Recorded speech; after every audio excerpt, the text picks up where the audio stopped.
You are now in the enchanting and enchanted land called Vrindavan. Here the trees chant Radhe Radhe.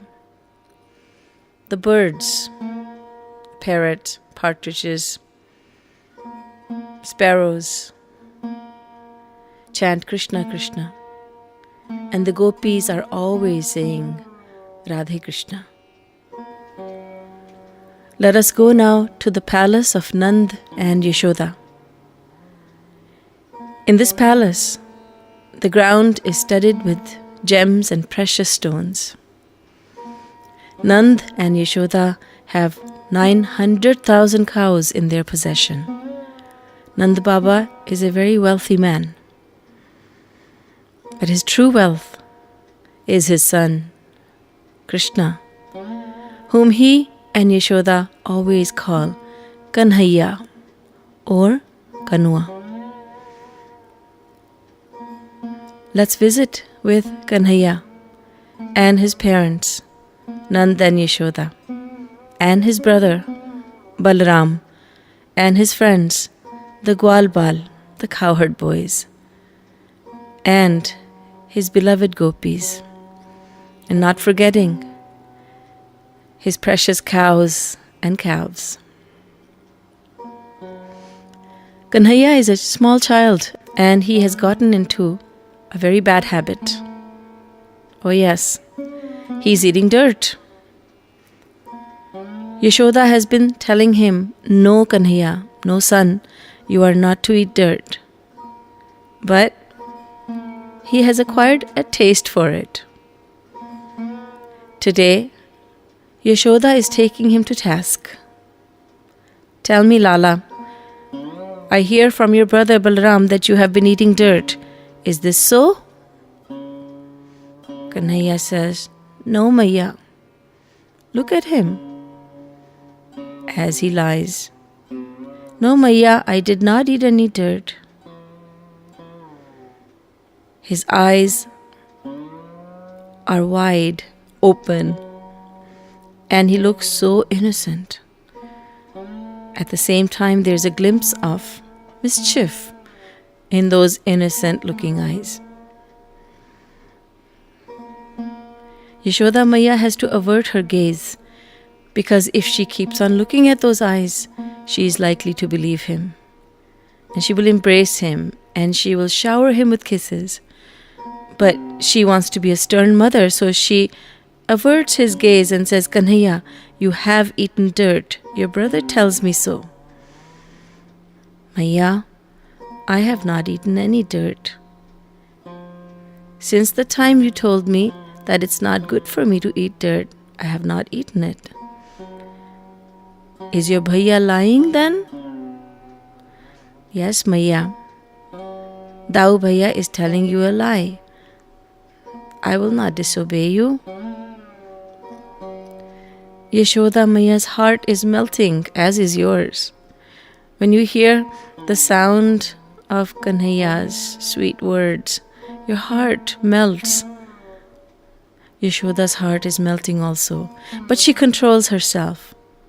And in a stern voice, she says, "Kanhaiya, I don't believe you."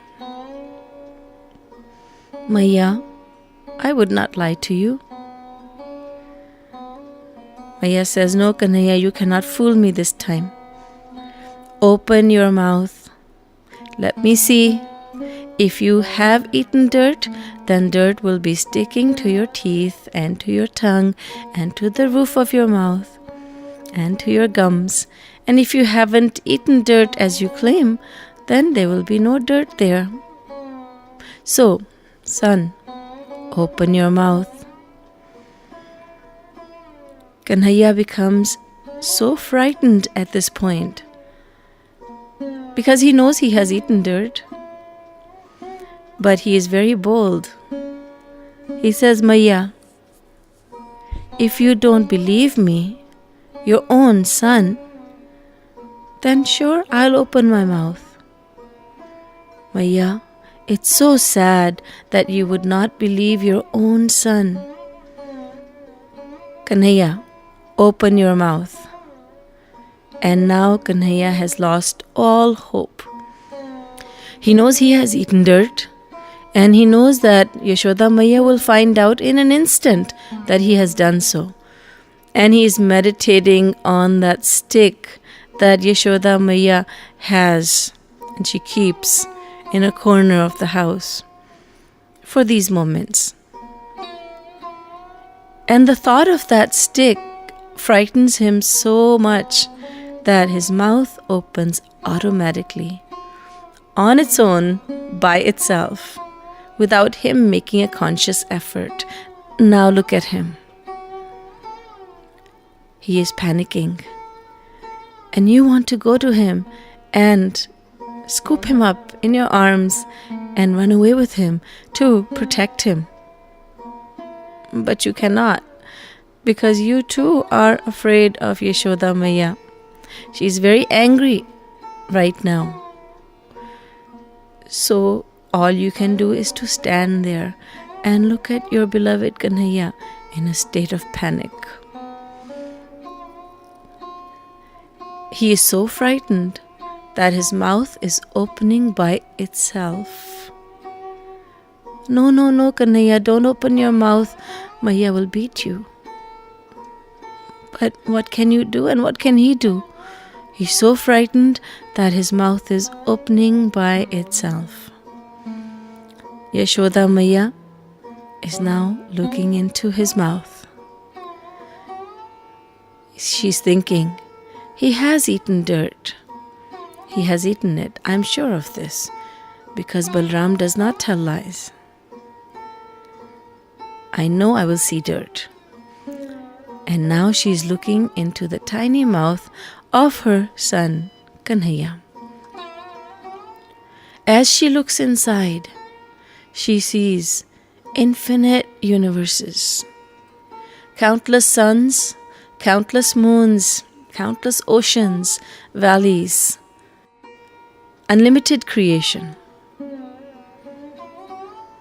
She sees countless Brahmas, Vishnus, Shankars. She sees countless Devatas bowing down to Lord Krishna. Her head is spinning. She doesn't know what to make of this. She's thinking, what is this? What is this? I don't understand. My little son, in his tiny mouth, I'm seeing infinite universes. I'm seeing the entire creation in this tiny mouth. It cannot be so. I'm hallucinating. And Yashoda Maiya falls down, unconscious.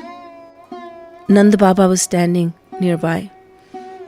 He was doing something. He wasn't paying attention to what was going on between mother and son. But when he hears Yashoda falling to the ground, he comes running. Kya hua? What happened?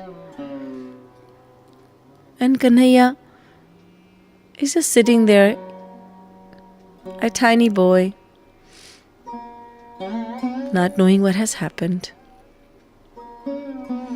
You are looking at him and you are thinking, oh, you are the Supreme Lord, and you are blessing me in this way by appearing before me as a little child, and you have performed this sweet pastime for my benefit. You are in the form of a little boy, but you are the Supreme Lord, the Lord of all lords. Brahma, Vishnu and Shankar are the three lords of the universe. There are countless universes, and so there are countless Brahmas, countless Vishnus and countless Shankars. And then there is one Mahavishnu who is the Lord of countless Brahmas, Vishnus and Shankars. And then there is you, before whom even Mahavishnu bows down. You are the Supreme Lord, the Lord of all lords, the Lord of countless universes, the Supreme Creator, the Supreme Protector, the Supreme Destroyer. but there is no nectar in that. Nectar cannot flow as long as you are in the form of the Supreme Lord. And so you come to me in the form of a child. The one who makes even fear petrified becomes afraid of a tiny stick held in the hands of an old woman, Yashoda. You who have no desires, you have a desire to eat dirt because you are a slave of your devotees. You are in love with love. You are a slave of love. Wherever there is love, you appear there. You renounce all majesty and you assume infinite sweetness. You reveal infinite bliss. You become smaller than your devotee. Yashoda becomes a mother and you become a child. Nanda Baba becomes a father and you become the child who holds on to Nanda Baba's karnao, slippers, carrying them on your head. You fetch them for him and then you place them on the ground before Nanda Baba's feet and you say, Baba, here are your slippers. Oh, how merciful you are. How grateful I am. How great you are. How insignificant I am. I am eternally indebted to you for revealing this pastime before me. I am unworthy, but you are supremely merciful. By showing me this pastime of yours, you have graced me. Look at Lord Krishna. He looks like a small child, the most beautiful child in countless universes, because he is the Supreme Lord. Your heart is overflowing with love, Vatsalya Prem. You love him as a mother loves her child. You want to protect him as a loving guardian wishes to protect the small child.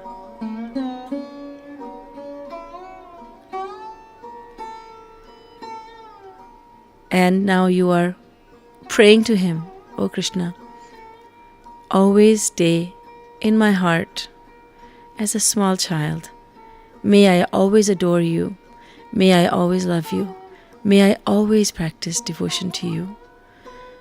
You, who are the Supreme Lord of countless universes, you come before me in the form of a child. You are the most beautiful Bal Gopal, and I am your humble servant and devotee.